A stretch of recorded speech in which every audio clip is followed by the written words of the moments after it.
Hello, everybody. Mitzi Cruz here, host of Lincoln Live. Today, we are on day 5 of our Lincoln Live marathon. This week has been so incredible. We actually have an exciting announcement about that at the end of this interview. But I just want to welcome Casey Johnson of Lincoln Community Preschool.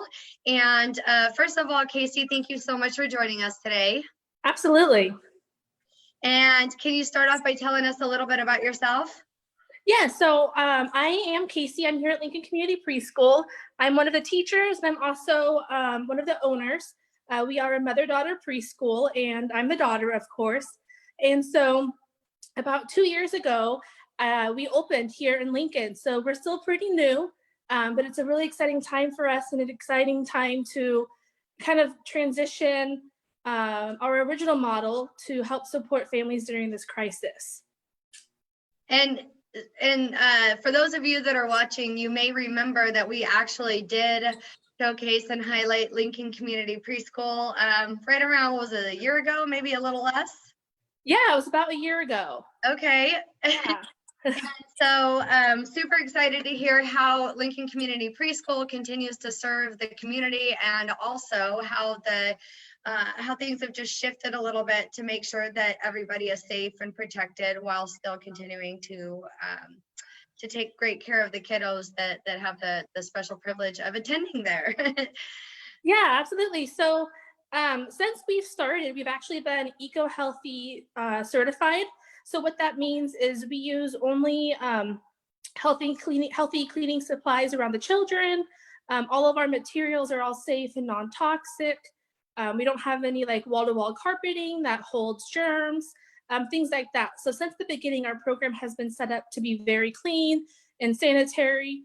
And so we're really proud about that, because that's really helped us through this crisis as well, because we already knew kind of what to do to help prevent the spread of viruses and germs and things like that. So we've kind of transitioned recently because schools are closed. And so we had to close our preschool program because of that. However, there's a new program that we've started for childcare to help support essential workers, because essential workers still need care for their children. And so we're really excited to be open again, serving those children and those families. So how long ago did you open back? Yeah, so we were closed for 3 weeks, which we think was a good time, because that helped with any incubation period if people really, did come in contact with somebody with COVID. It gave us time to really deep clean and really rethink our environment for this new time. So we were closed for 3 weeks and we opened back last week. So this is our second week being reopened. So I remember from our previous interview that, yeah, I mean, you guys really are a preschool that was built for this.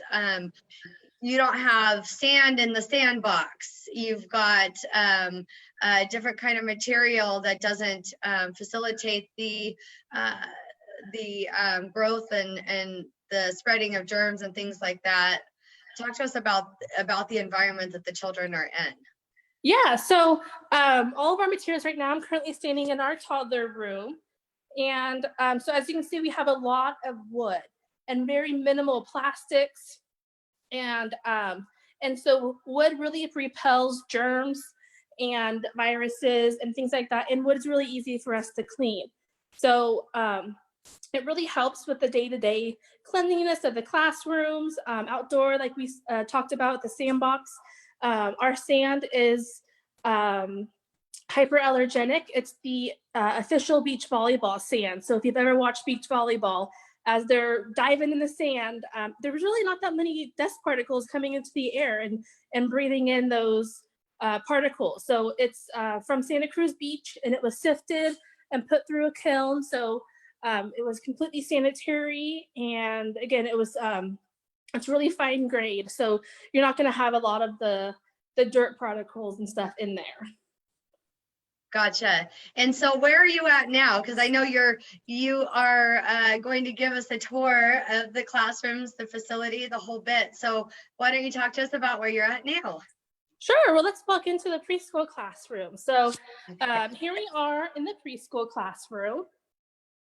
And so we've really have changed out some of the materials in our environment to help really encourage that, individualized play and for children to kind of have their own space, to kind of practice that social distancing. So we have lots of puzzles out. We have lots of like magnet boards and stuff so children can really practice independent play. We have lots of baskets so children can grab their own basket and have their own little area. So again, we're doing it in a way that's still, appropriate for children because they don't understand what's going on. No. They just want to play with their friends. And so we don't want them to feel like they did anything wrong or that things have changed, because of them. Right.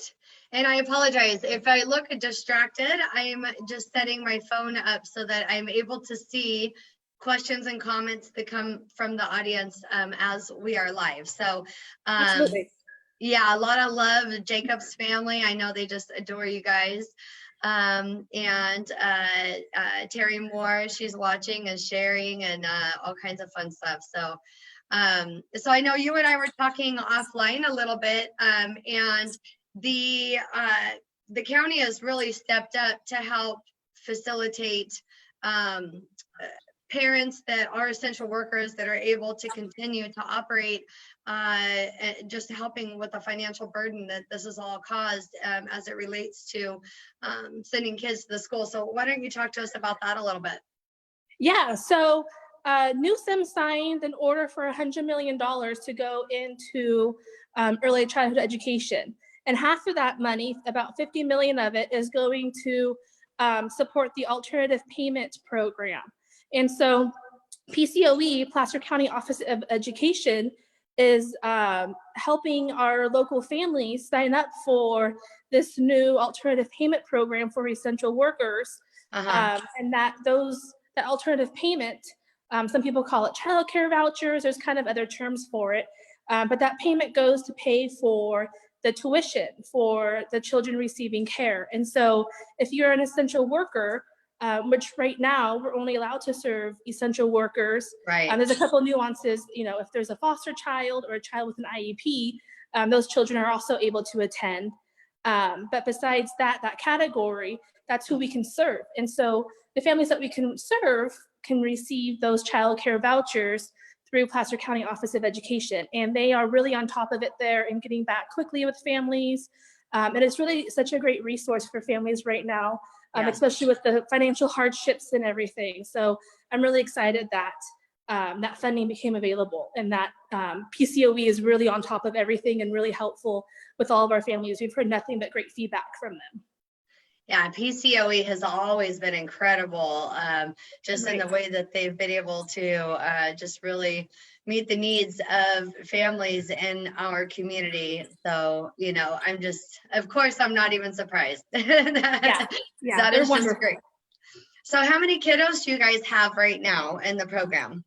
Yeah, so with licensing came out with some new regulations because of everything going on. So our class size is going to be a max at 10 children for preschool. So each preschool class, it's full day. So it's from 9 to 4, and then Monday through Friday. And then on Fridays, we have a half day. So we can still make sure that we are deep cleaning and doing all that stuff. That's really important. So it's kind of nice because the children have a nice, intimate space with each other. It's the same teacher with them every day. So it's actually kind of fun to see the children adjust to this kind of different way of play with, full day and a smaller class and stuff. It's kind of fun to see. Gotcha. Yeah. Do you guys have a wash in, wash out type procedure where the kiddos come in, they wash up, they come out, wash up, all of that? Yeah, absolutely. Right behind me here is our sink. And so there's the camera. So we've always, since day one, as soon as the children arrive at school, they wash their hands. Part of being EcoHealthy certified is that we use single-use washcloths instead of paper towels. So they grab a washcloth and then they take it to the hamper over there. And they've practiced since day one to wash their hands as soon as they enter. We've added a couple additional things. We're taking temperatures as the children come in. Okay. We're limiting the amount of people that can drop off. We're kind of doing more of questioning with the families, hey, has there been any exposure that you're aware of, Right. that kind of thing. So it's been a little bit different, but we're trying to not scare the kids and not make it something that, again, they feel like they did something wrong, or, we want them to kind of feel a sense of normalcy. Absolutely. Absolutely. And I apologize, guys, if you hear a bunch of commotion going on my end, my Instacart delivery just arrived. You never know when it's coming. All of a sudden it's here. So the kids are trying to deal with all that. So. But no, that's just great. I know that it really is hard. I feel like this whole situation is really hardest on our kids, because as adults, we know how life goes sometimes, and sometimes things come at us and we just kind of have to shift gears. But for kids, especially the littles, right, really understanding what's going on. I know my 3.5-year-old, for the last 3 weeks, she's been saying, Mommy, can I bring my little toy Marshall to my first day of school? So everything is to my first day of school. I want to wear this dress to my first day of school. And there was no mention of a first day of school. It was just her saying, Mommy, I want some structure and normalcy returned. Or I recall one morning I was on a Zoom call in my office area, and it's in my car, sweetheart. It's in my car. Okay. I'm sitting there, I'm working in my office, and she comes in and she says, Mommy, we have to go to church, and then we have to go to your office and get me a juice box, and then we have to go to my first day of school and play with my friends on the playground. And so what I heard was, again, okay, we're used to having a routine and a structure and Sunday church, and her preschool's, a couple blocks from my office. So I'd pick her up and we drive by my office, get her a juice box, so these are all the things that she's remembering. And right. She's, return my life to normal. So it's tough, and yeah, but that's great that she's able to communicate with that to you, and that, she knows that she wants those things and is able to say, I need to go back and do this. I need to go back and do that. Because a lot of the times too, especially right now, you see children, quote unquote, misbehaving, right? They're testing boundaries because, their normals changed. And so they need to relearn those boundaries, and what are they? And so it's really important to make sure that you have that, we will go back to school, to have that dialogue with them. So, and I'm just kind of thinking outside of the box here. Have you heard of any tips that you could give parents who maybe aren't essential workers, who want to try and restore that sense of structure in their kids' lives? What are some simple tips that you can suggest for them to implement that for their children right now, just from home? Right. So our routine has been really shifted, right? Yeah. So thinking about your daily routine with your children and just simple things. And even at, at a young age for like preschool, having like it as in picture form instead of having it written down. First we wake up, we brush our teeth, we get dressed, and we eat breakfast. After breakfast, we all go on a walk. After that, we come home and have a snack.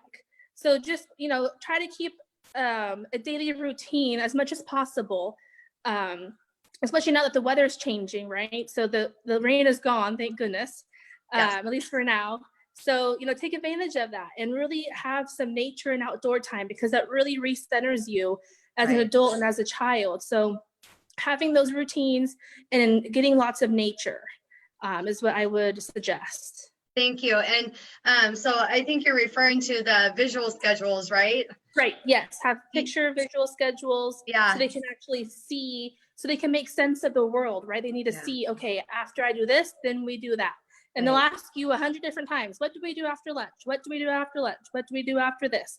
Because they need that constant reassurance that it's going to be the same, that they can plan ahead and kind of know what's to come. Right.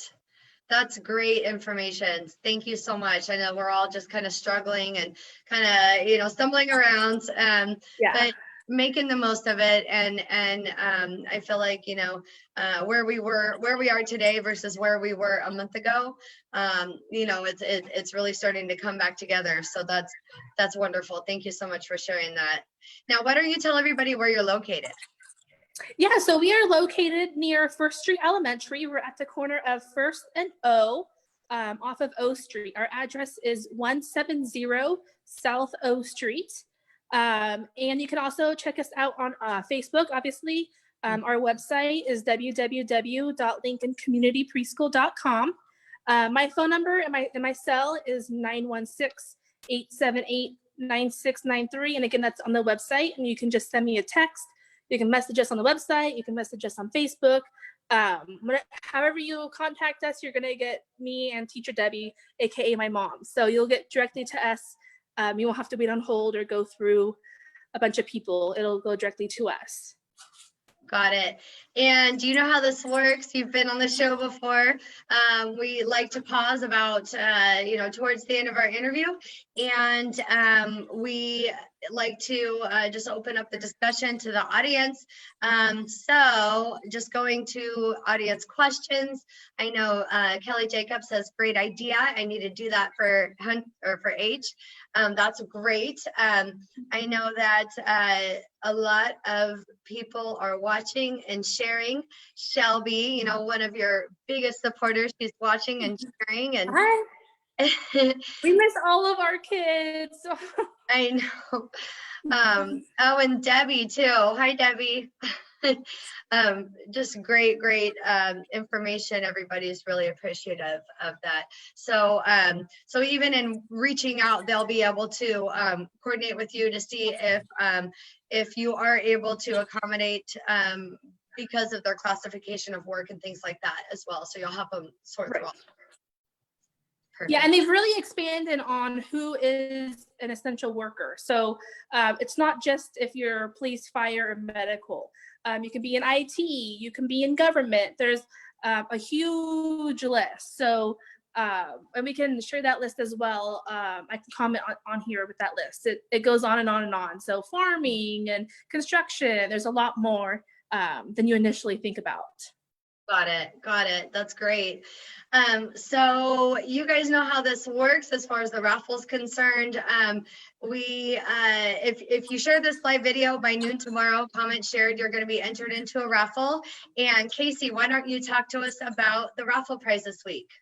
Yeah, so we have 3 new books that we have to raffle off.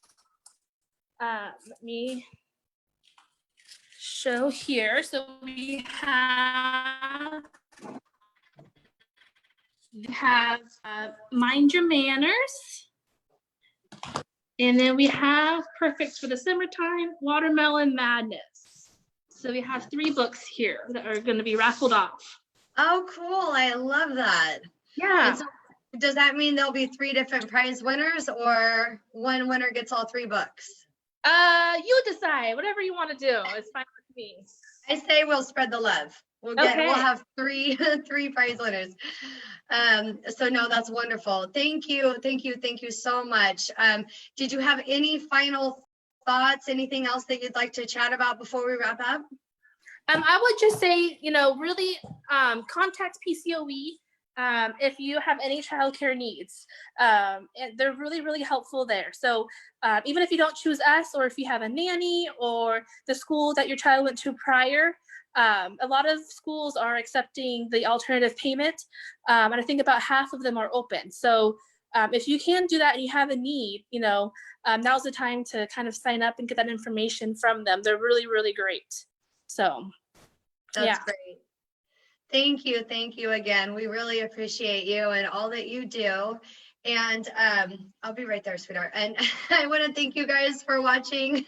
Thanks for bearing with me. You guys get a glimpse into all of our lives. That special announcement I wanted to make is that this Lincoln Live Marathon has been so well received, and so everybody's just been really appreciative to know what businesses like Lincoln Community Preschool have been able to continue to accommodate our community, that we're actually going to extend into next week as well. So join us live all next week as we extend the Lincoln Live Marathon. Again, Casey, thank you so much. Such a pleasure. You have a great day. You too. Thank you. Bye. Bye, you guys. Have a great day.